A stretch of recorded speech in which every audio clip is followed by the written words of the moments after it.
La psicoterapia es un proceso terapéutico basado en distintas teorías psicológicas que ayuda a resolver los problemas y dificultades a través de un aumento de la comprensión del mundo psíquico y disminuyendo el sufrimiento. La psicoterapia proporciona un lugar seguro y confidencial para hablar de las dificultades emocionales y su causa. Si bien hay diversos tipos de terapias, entre ellas la terapia breve, en general, la meta de la psicoterapia no es ofrecer soluciones rápidas, sino un cambio gradual en el modo en el que nos relacionamos con los demás e interpretamos la vida.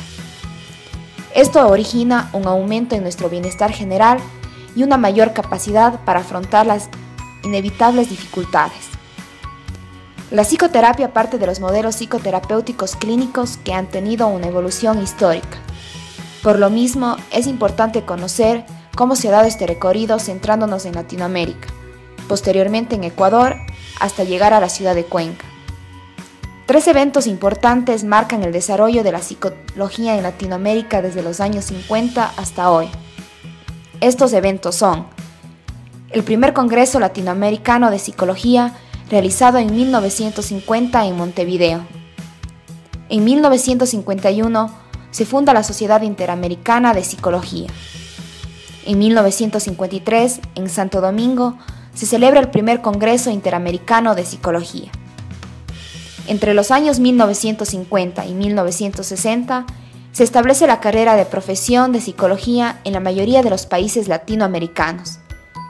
En 1974, se celebra la primera conferencia latinoamericana sobre entrenamiento en psicología.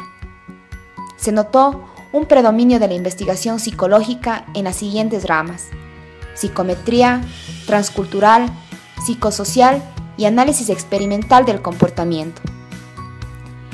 En Ecuador, la psicología clínica surge a finales de la década de los 60 y comienzo de los 70, en la ciudad de Quito, en la Pontificia Universidad Católica del Ecuador y en la Universidad Central del Ecuador, mientras que en la ciudad de Guayaquil, en el año de 1972, emerge en la Universidad Católica Santiago de Guayaquil. En Cuenca, la psicología clínica se consolidó en el transcurso de los años 70. Desde el primer programa de formación de clínicos, la especialidad se mantuvo a nivel de pregrado, análogo de lo que sucedía en los demás programas nacionales. Comenzó a partir del nacimiento de las universidades privadas, por iniciativa de figuras religiosas interesadas en ampliar la oferta académica de estudios superiores en la ciudad. Estas instituciones representaron importantes escenarios que acogieron la aparición de la psicología clínica local. En el año de 1968, el sacerdote César Cordero, formado como doctor y magíster en psicología pedagógica, especializado en Lima y París, en calidad de representante de los educadores católicos de la ciudad, recibía la aprobación del arzobispado para la creación de un Instituto Superior de Pedagogía en Cuenca, dependiente de la Universidad Católica Santiago de Guayaquil. Pero Agustín López fue quien finalmente lideró este proyecto, que nació en el año de 1969 como Instituto Superior de Filosofía, en dependencia de la Facultad de Filosofía de la Universidad Católica Santiago de Guayaquil, siendo en septiembre de 1970 fundada la Universidad Católica de Cuenca. Desde su fundación en el año de 1970, en la Universidad Católica de Cuenca se había contemplado a la psicología clínica como parte de su oferta académica y con ello se propiciaba la aparición de la figura social del psicólogo clínico por primera vez en la ciudad.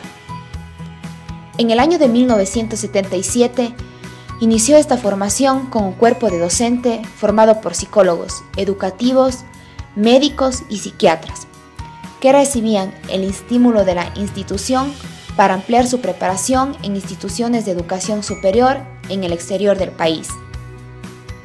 Por otro lado, para la Universidad de la SUAY, la década de los 80 fue una época de apogeo con nuevos actores, cuyo accionar fue relevante para la formación en psicología clínica en esta institución educativa.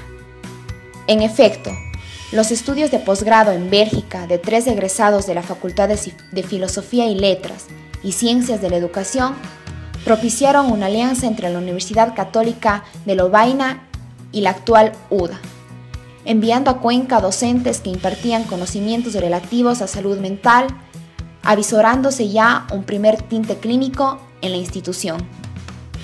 Estos 3 egresados fueron Alberto Astudillo, Gerardo Peña y Francisco Martínez, quienes continuaron con su formación de especialización en la Universidad Católica de Lovaina en Bélgica, en el año de 1980.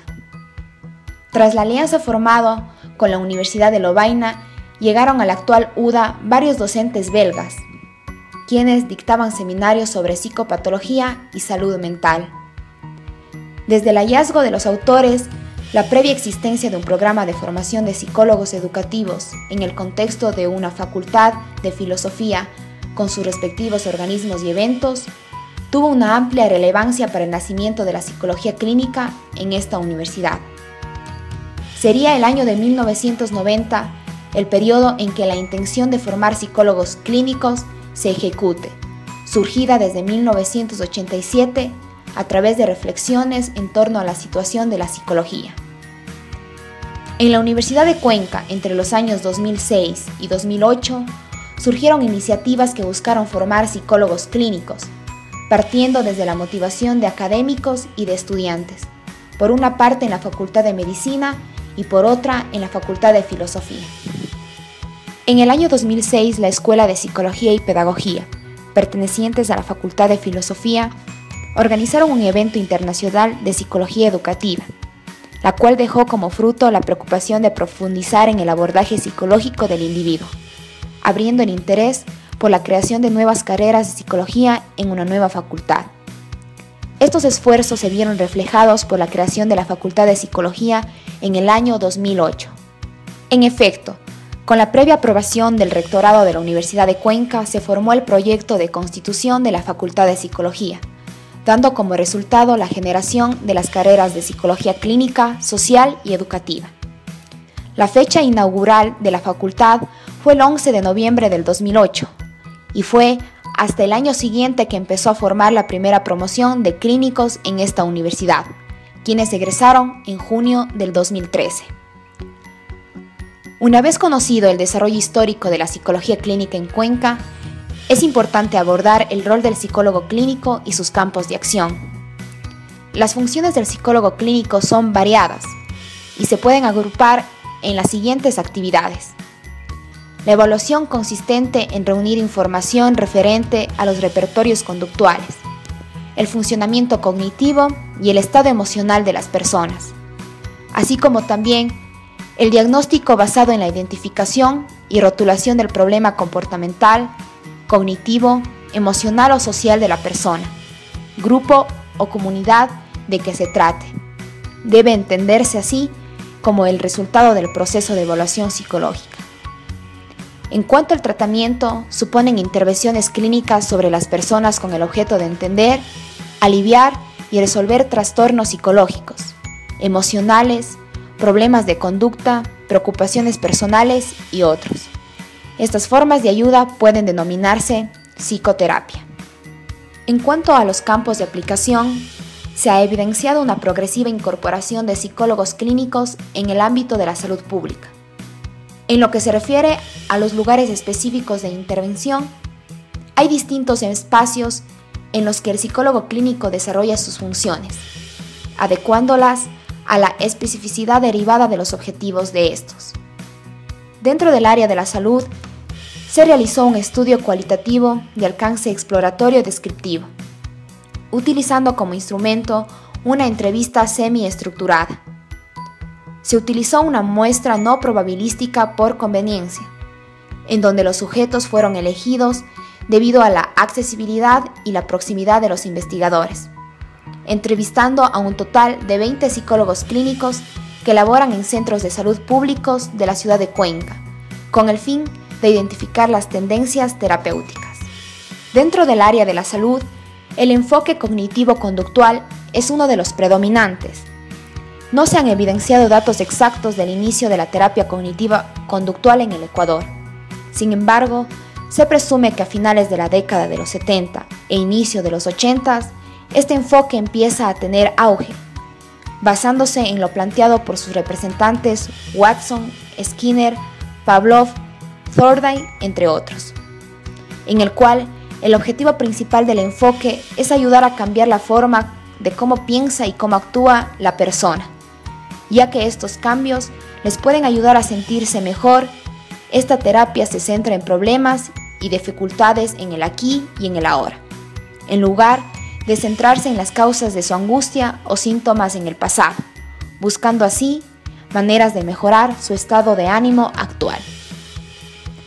Según lo planteado por 12 de los 20 psicólogos clínicos entrevistados que laboran en esta rama de la salud, una de las razones por las que emplean este enfoque se basa principalmente en el factor tiempo, por la duración de la consulta que oscila entre media hora y una hora como máximo, ya que la afluencia de pacientes es grande y el número de psicólogos que laboran en cada centro de salud no abarca toda la población que requiere de su atención. Por lo tanto, las terapias deben ser cortas y concisas para poder finalizar el tratamiento rápidamente y atender a las personas que están en espera de este servicio. Maritza Torres, psicóloga clínica que labora en el Centro de Salud El Valle, comenta que las intervenciones se realizan a personas de diferentes edades, es decir, a niños, adolescentes, adultos y adultos mayores. Así que depende de las etapas de desarrollo y de los motivos de consulta para emplear diferentes técnicas, ya que para algunas patologías se usan ciertas estrategias que no se las puede usar en otros trastornos mentales. Los motivos de consulta en los que se emplea la terapia cognitivo-conductual principalmente son depresión, trastornos conductuales, adictivos, afectivos, emocionales, entre otros. Con la terapia cognitivo-conductual, los psicólogos David Guisado, psicólogo del Centro de Salud número 3, Nicanor Merchán, y Cristian Hermés, coordinador de los centros de salud, comentan que obtienen resultados efectivos a corto plazo, que es básicamente lo que se busca en la mayoría de personas. Esto se logra con las técnicas como modelamiento de conductas, métodos de relajación, control de estímulos, asignación de tareas, prácticas con refuerzos, economía de fichas, sugestión, autosugestión, etc., que son la base de la teoría cognitiva-conductual con las que se evidencian buenos resultados, ya que se trabaja con el conflicto de las personas, sin indagar a profundidad su pasado. Por el contrario, se los hace tomar en cuenta variables desconocidas para ellos que son de gran importancia para lograr la cura. Fernando Fajardo, psicólogo del Centro de Salud Carlos Elizalde, considera que esto no ayuda a resolver el problema actual, sino que por el contrario se pueden encontrar más motivos de consulta, lo cual alargaría el tratamiento y no se verían resultados en un periodo de tiempo corto, como es lo esperado. Aunque estos resultados solo se puedan lograr con el compromiso, voluntad y persistencia de los pacientes, ya que muchas veces abandonan el tratamiento por un periodo y retornan al mismo cuando el conflicto está en una etapa de gravedad más avanzada. Guisado manifiesta que la formación de pregrado también influye en gran medida sobre el enfoque que cada psicólogo tome al momento de intervenir, ya que con su metodología, estrategias de enseñanza, explicaciones y experiencia permiten identificarse con uno u otro enfoque. También plantea que la lectura y la autoeducación son una gran influencia, debido a que cada persona se centrará en temas de su interés y será de acuerdo a estos que empleará lo aprendido en su práctica clínica. El enfoque sistémico es el segundo más usado dentro de la atención pública, lo cual se ve reflejado en las entrevistas de 5 psicólogos que se basan en este enfoque para su terapia. Es importante mencionar que los modelos sistémicos recibieron aportes de otras disciplinas, en lo que respecta a sus conceptualizaciones teóricas. Las bases de sus fundamentos están en la teoría general de los sistemas, la cibernética, los desarrollos de los pragmáticos de la comunicación y la psicoterapia familiar. El desarrollo histórico de los modelos clínicos sistémicos se han unido a la evolución de la terapia familiar, pero en la actualidad su campo de aplicación es mucho más amplio y abarca también tratamientos individuales, grupales, de pareja y obviamente también de familias. La Escuela de Palo Alto, ubicada en Estados Unidos, es la primera aproximación a la psicoterapia sistémica. En esta, los investigadores parten de la idea de que las soluciones intentadas son las que mantienen el problema, en lugar de solucionarlo. En este sentido, las intervenciones apuntan a identificar los circuitos intervinientes y las diferentes soluciones intentadas. Luego, modificar las estructuras o las pautas interaccionales que rigen al sistema. En segundo lugar, encontramos a la Escuela Estructural Estratégica, cuyos representantes más destacados son Haley y Minuchin, quienes dan gran importancia a las jerarquías y los roles familiares que conforman la estructura del sistema. Entre las técnicas más utilizadas se destaca la reestructuración, que intenta romper con las coaliciones, logrando una nueva estructuración de poderes y jerarquías. Además, las técnicas de desequilibración, en donde el terapeuta se alía con algún miembro o subsistema para forzar un nuevo mapa familiar de alianzas y coaliciones. También utilizan las redefiniciones positivas del síntoma, las prescripciones de tareas y las intervenciones paradójicas.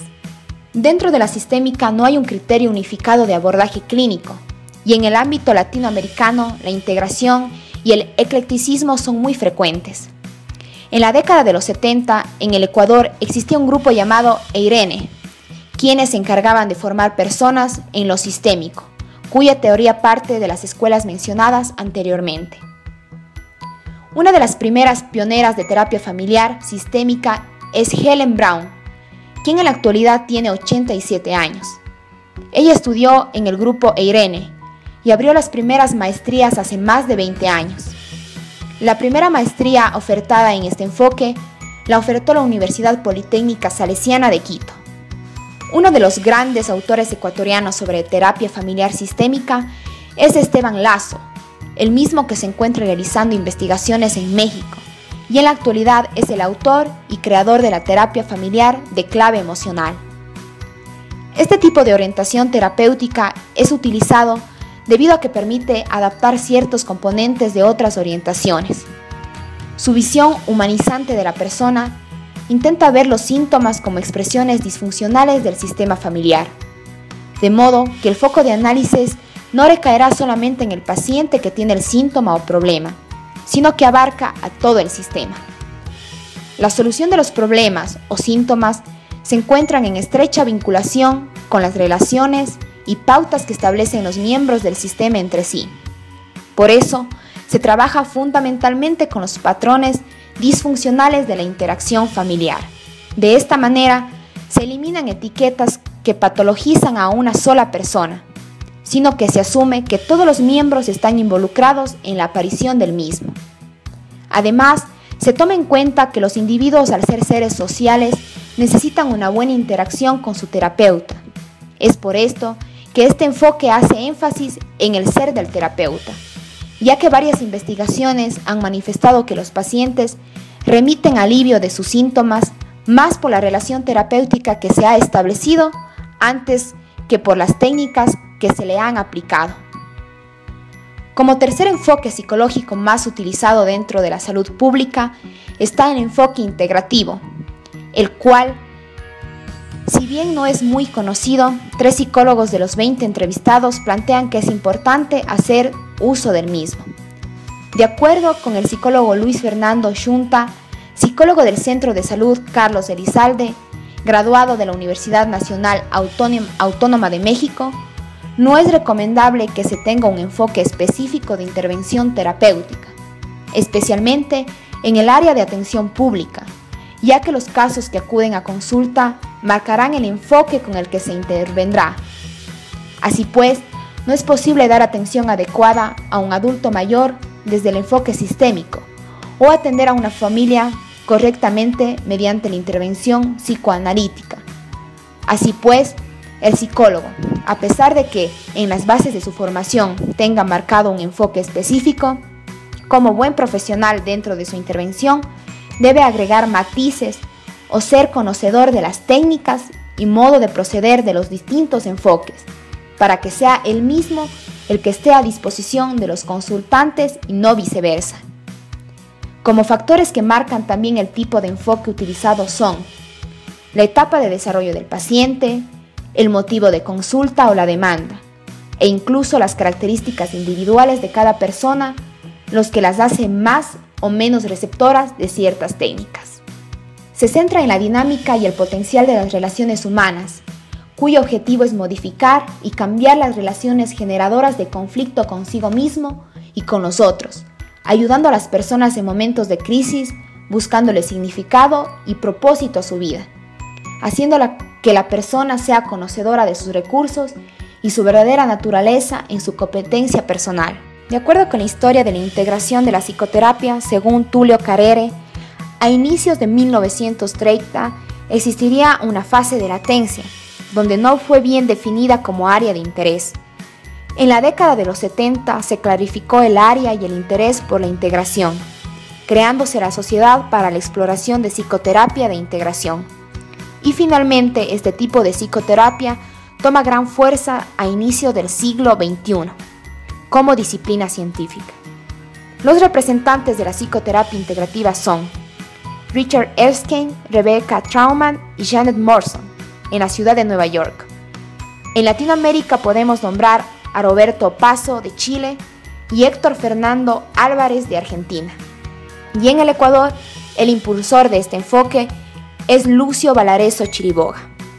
Este enfoque es elegido por algunos psicoterapeutas ya que permite intervenir varios aspectos de un individuo y hacerlos parte de su personalidad funcional, con el fin de resolver problemas, mantener la salud y las relaciones con los demás.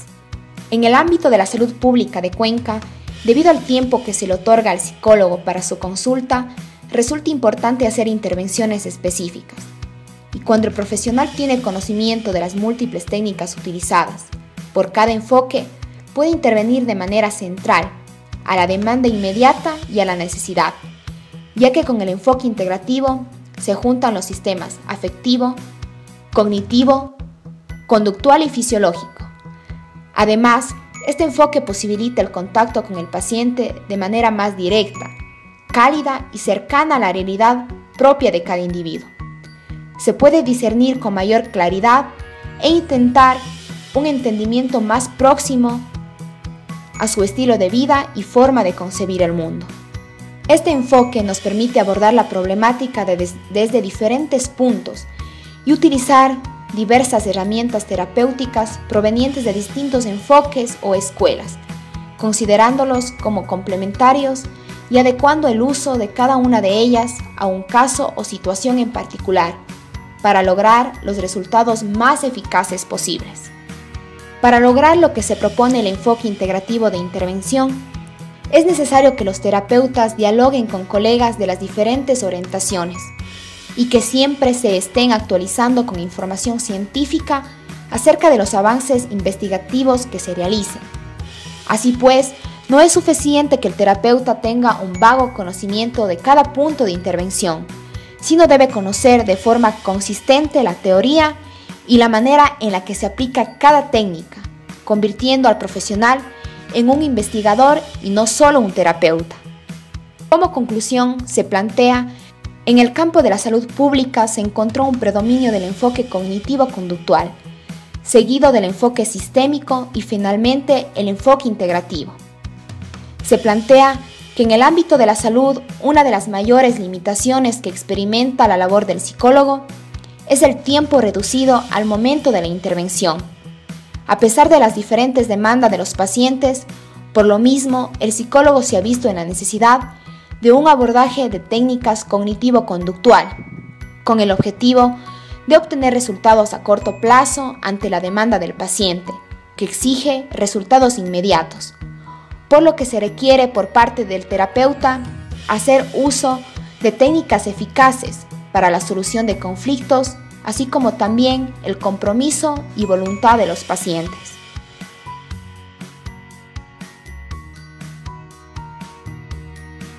Al ser humano se le definía como un ser biopsicosocial. Bio por su constitución biológica, psico por su psiquismo y social porque vive en un medio social. Pero eso es limitarle al ser humano. El ser humano no es un ser biopsicosocial. El ser humano es un ser biopsicosocial y cósmico. Lo fascinante de ahora es la física cuántica. Y desde ese punto de vista tenemos que considerar que el ser humano es un ser biopsicosocial y cósmico. Estamos en interacción con el cósmico. Nosotros, en último término, somos energía. ¿Cuál es la unidad de un ser viviente? La célula, ¿no es cierto? Es la unidad de un ser viviente. ¿Y una célula de qué está compuesta? De agua, H2O, 2 átomos de hidrógeno, 1 de oxígeno, cloro, bromo, yodo, son átomos. Entonces, en último término, somos átomos. ¿Y el átomo qué es? Protones, electrones, neutrones. Y ahora, eso decía que era lo más chiquito. Ahora, lo más pequeñito es el quantum, o sea, energía. Stephen Hawking dice que el quantum es la unidad indivisible. Entonces, en último término, energéticamente, estamos intercomunicados. Más bien, por ahí tiene que enfocarse la nueva psicología. Evidentemente que ahora la psicología ha ido evolucionando de acuerdo a la nueva cultura que estamos viviendo, a los nuevos problemas que está enfrentando el ser humano, sobre todo la juventud de ahora, ya no es como era antes. Y en ese sentido sí, la psicología está evolucionando, está progresando a los nuevos tiempos que estamos viviendo. Ahora, una cosa sí que hay que estar alerta y que me he dado cuenta. Están surgiendo un montón de nuevas corrientes, nuevas terapias, personas que le digo un poco comerciales. ¿Qué talleres de esto, talleres del otro? ¿Qué ni sé qué por aquí? Y en el fondo, yo digo, pero no es nada nuevo, más es comercial y más están distorsionando algunas de esas corrientes nuevas que están surgiendo. Entonces en eso hay que estar un poquito alerta también, de no dejarse nomás llevar por todo lo novedoso que está surgiendo. En ese sentido podría decir.